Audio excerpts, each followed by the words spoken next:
Selamat sejahtera. Kajian mengenai tentang kemiskinan Selangor. Kemiskinan merujuk kepada fenomena kekurangan dari pelbagai dimensi. Menjadi miskin akan menyebabkan seseorang akan beranggapan mereka diketepikan daripada proses membuat keputusan dalam masyarakatnya sendiri, didiskriminasi daripada masyarakat dan menjurus kepada menjadi mudah terdedah kepada jenayah bandar. Punca kemiskinan dikenal pasti apabila sesebuah isi rumah tidak kemampuan menyediakan keperluan asas seperti makanan, pakaian, keperluan kesihatan, pelajaran, perumahan, mengalami keburuhan dan sebagainya. Terdapat dua jenis kemiskinan iaitu kemiskinan di bandar dan kemiskinan di luar bandar. Kemiskinan yang menular di bandar berpunca dari pelbagai sebab. Salah satunya ialah apabila terdapat menghijrah daripada luar bandar, kos hidup di luar bandar tinggi dan kekurangan peluang pekerjaan. Manakala kemiskinan luar bandar pula biasanya terjadi kerana had pekerjaan dan taraf pendidikan yang rendah. Terdapat banyak negeri-negeri miskin yang sudut pemakanan, pekerjaan, perumahan dan dari segi ekonomi. Namun begitu, negeri Selangor yang maju dan pesat ini juga turut terkesan dengan krisis kemiskinan ini yang memberi kesan kepada penduduk negeri Selangor. Faktor-faktor yang menjadi punca kemiskinan di negeri Selangor dari segi perumahan, pekerjaan, ekonomi dan pemakanan. Negeri yang pesat membangun seperti Selangor yang paling cepat telah menyaksikan peningkatan mendadak dalam harga perumahan. Pasaran ini sangat menarik minat pelabur. Ia kerana apabila harga hartanah meningkat dengan ketara, pelabur mula mengunci keuntungan. Dan dari ini, ia boleh menyebabkan pertumbuhan perlahan pasaran atau bahkan kemelesetan. Akibatnya, ia menyaksikan peningkatan mendadak dalam harga rumah dan krisis pasaran. Dengan kuasa beli yang terhad kerana pendapatan boleh guna yang rendah akibat daripada peningkatan pendapatan yang tidak seiring dengan kenaikan harga rumah, menjadikan peluang mendapat pembiayaan perumahan semakin rendah dan seterusnya menjadi faktor utama kegagalan seseorang individu memiliki rumah yang memenuhi keperluan dan kehendak mereka. Di samping itu, kebanyakan pembeli muda cenderung mengalami masalah keberhutangan dengan obligasi hutang sedia ada seperti pinjaman kereta, pinjaman pelajaran dan bayaran balik tunggakan kad kredit, mencerminkan sedikit amaun pendapatan boleh guna yang boleh diperuntukkan pada pinjaman perumahan mereka.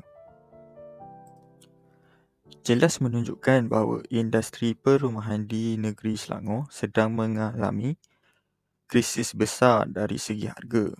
Berdasarkan borang kaji selidik yang telah diberikan kepada umum, majoriti responden bersetuju bahawa harga yang disediakan untuk hartanah agak tinggi dan tidak boleh dimiliki berbanding dengan pendapatan mereka yang sedia ada. Seperti yang dinyatakan sebelum ini, majoriti pembeli membelanjakan sekitar 30% daripada gaji mereka untuk membayar sewa rumah dan bayaran pinjaman bank.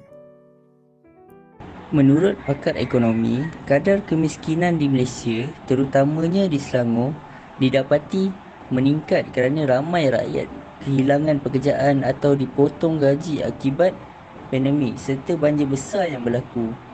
Kerajaan juga mengakui berlaku peningkatan dalam jumlah rakyat Malaysia termasuk Selangor yang jatuh miskin akibat kesan COVID-19 dengan kadar kemiskinan negara meningkat pada 5.6% pada 2019 kepada 8.4% pada 2020 dan mungkin lebih tinggi pada 2021 akibat banjir besar yang berlaku di Selangor baru-baru ini. Walaupun kerajaan telah menyalurkan pelbagai bentuk bantuan kepada rakyat, tetapi ia masih tidak mencukupi. Ramai rakyat sengsara kerana mereka tidak boleh bekerja dan berniaga. Tambahan pula, dengan banjir besar yang melanda, Banyak harta benda dan barangan keperluan yang rosak serta ada juga yang muflis akibat daripada banjir tersebut. Krisis pandemik dan banjir ternyata memberikan tamparan yang hebat terhadap tahap pekerjaan dan pendapatan rakyat di Selangor. Saya ingin bentangkan tentang isu krisis ekonomi. Pandemik ini telah mengakibatkan kemerosatan ekonomi dunia. Kesan yang lebih ketara terhadap ekonomi negara berlaku apabila PKP 1 dilaksanakan. Pada pusingan pertama, gangguan terhadap ekonomi berlaku dari kejutan penawaran domestik. Aktiviti pengeluaran bukan saja terganggu kerana gagalan mendapatkan input barang perantaran dari China. Malah gangguan yang lebih serius kerana penutupan atau pengurangan operasi berpunca daripada PKP.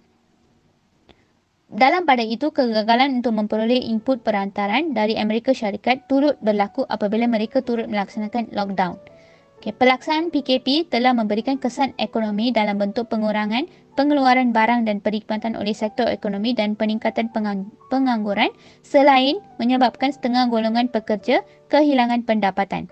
Aktiviti perdagangan kecil-kecilan terbantut, pekerja kontrak kehilangan pendapat dan pelbagai kekangan terhadap aktiviti ekonomi yang memberi kesan kepada pendapatan individu. Krisis makanan juga menjejaskan satu keselamatan makanan penduduk terutama dari segi kemampuan kewangan untuk membeli dan lebih penting lagi dalam menyediakan makanan berkhasiat untuk kanak-kanak. Ancaman ini menjejaskan keupayaan isi rumah untuk membeli makanan dan keperluan lain. Aktiviti sektor pertanian seperti penanaman sayur-sayuran dan buah-buahan jangka pendek seperti nenas juga dilaporkan tidak berkembang sejak beberapa bulan yang lalu. Ketidakstabilan dan kejatuhan harga perkara biasa dalam pasaran komoditi terutama melibatkan makanan. Bagaimanapun, kejatuhan harga komoditi semasa COVID-19 jauh berbeza disebabkan ia menjejaskan penawaran dan permintaan. Tambahan pula, Malaysia sedang menghadapi gelombang ketiga COVID-19 serta varian baharu lebih agresif. So, Mafi menyedari keperluan untuk mewujudkan mekanisme bersepadu melibatkan agensi dan kementerian untuk meningkatkan kepercayaan dan kecekapan sistem makanan negara. Usaha merealisasikan jaminan bekalan makanan negara merupakan tanggungjawab semua pihak di sepanjang rantai bekalan makanan melibatkan pengeluar, pengusaha, pemborong, peruncit, pengguna, penyedia dan kerajaan. Kerjasama dan muafakat semua pihak terhadap objektif yang sama adalah kritikal dalam penjaminan pertumbuhan serta perkembangan industri ini. Terima kasih.